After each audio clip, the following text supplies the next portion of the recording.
Welcome to the Horror Night channel. Now we will tell another chilling horror story. Tonight, we delve into the 3 true disturbing horror stories about Ghost Army in World War II.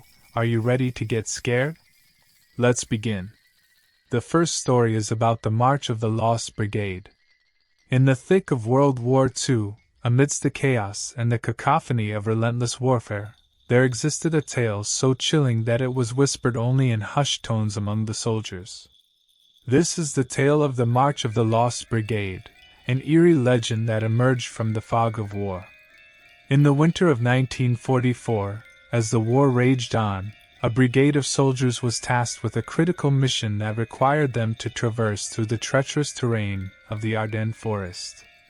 The forest was infamous for its thick mists, and the way it seemed to swallow the sounds of the outside world, creating an eerie silence that was both tranquil and terrifying. As the brigade marched deeper into the forest, a dense fog descended upon them, reducing their visibility to mere inches in front of their faces. The men clung to the hope that the fog would lift by dawn, but the sun never seemed to rise.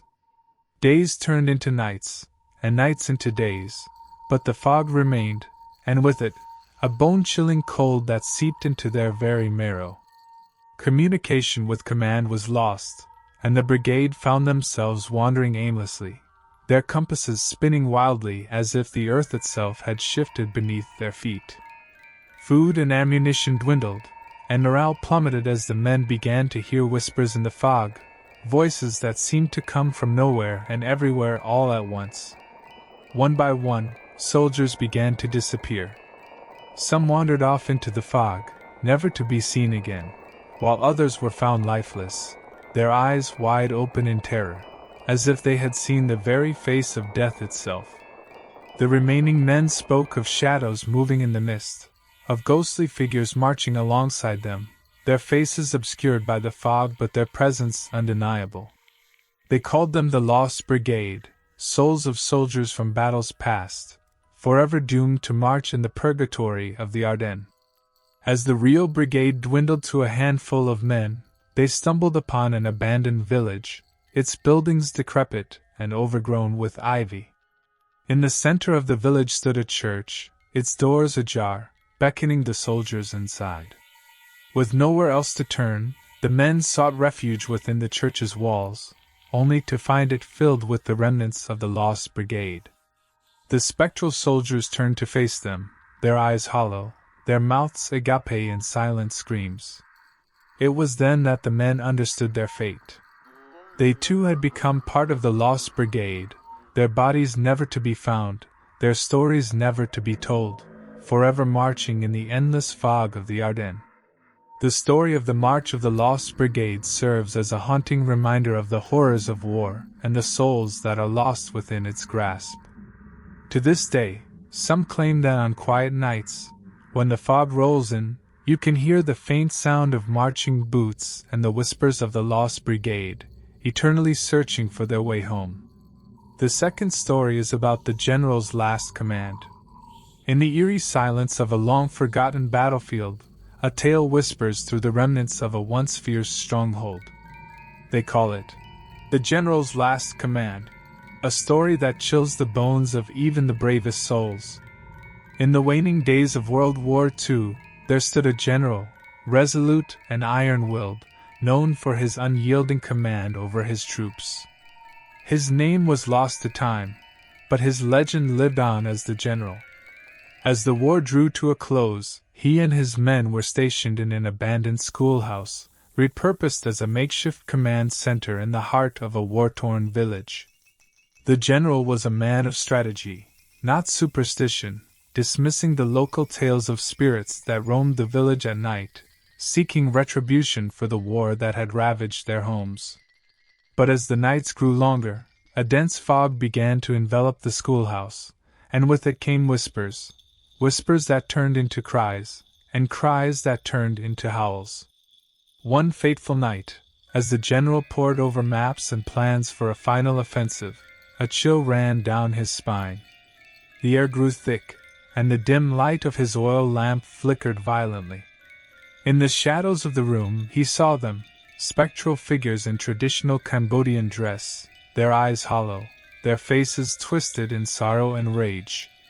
They spoke in unison, a voice that was not one but many. "You have commanded many to their end, now you shall obey our command." The general, paralyzed by a fear he had never known, watched as the figures drew closer. They reached out, their hands passing through maps and strategy papers, leaving them untouched but for a single, blood-red mark, a symbol of the ancient spirits of the land.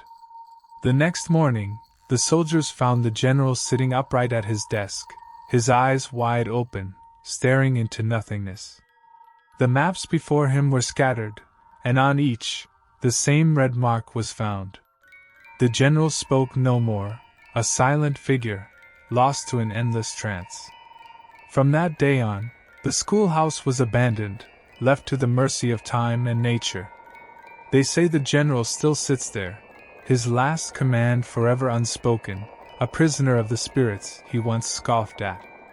And on moonless nights, when the fog rolls in, you can hear the echoes of a command that was never followed, a battle that was never fought, and the haunting lament of the spirits that roam the village, eternally restless, eternally bound to the land they once called home.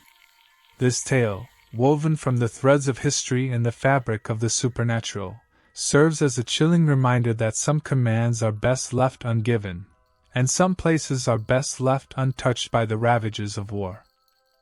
The third story is about the sentinel of the bunker. In the heart of a war-torn Europe, amidst the ruins of a countryside ravaged by relentless bombings, stood an old military bunker, its concrete walls scarred by the echoes of World War II. The locals whispered of the sentinel, a spectral figure forever guarding its depths.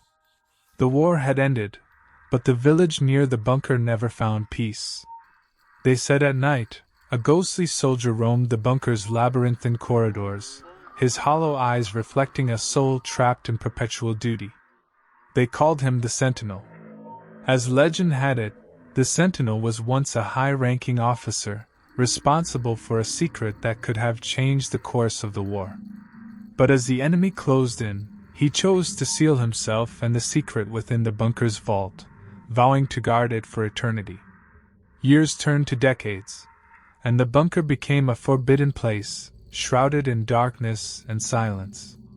Yet, the bravest of souls ventured into its depths, drawn by tales of the Sentinel and his secret. One such soul was a young historian named Anna, whose grandfather had fought in the war. She grew up on stories of bravery and unsolved mysteries, and the tale of the Sentinel beckoned her.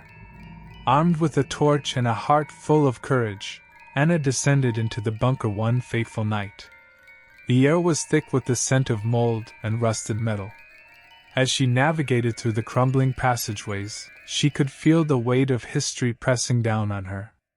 Suddenly, a chill swept through the air, and a figure emerged from the shadows. It was him, the Sentinel. His uniform was immaculate, his medals gleaming in the torchlight, but his eyes, they were pools of despair. Anna stood frozen, her breath caught in her throat. The Sentinel approached, his steps silent, his gaze piercing.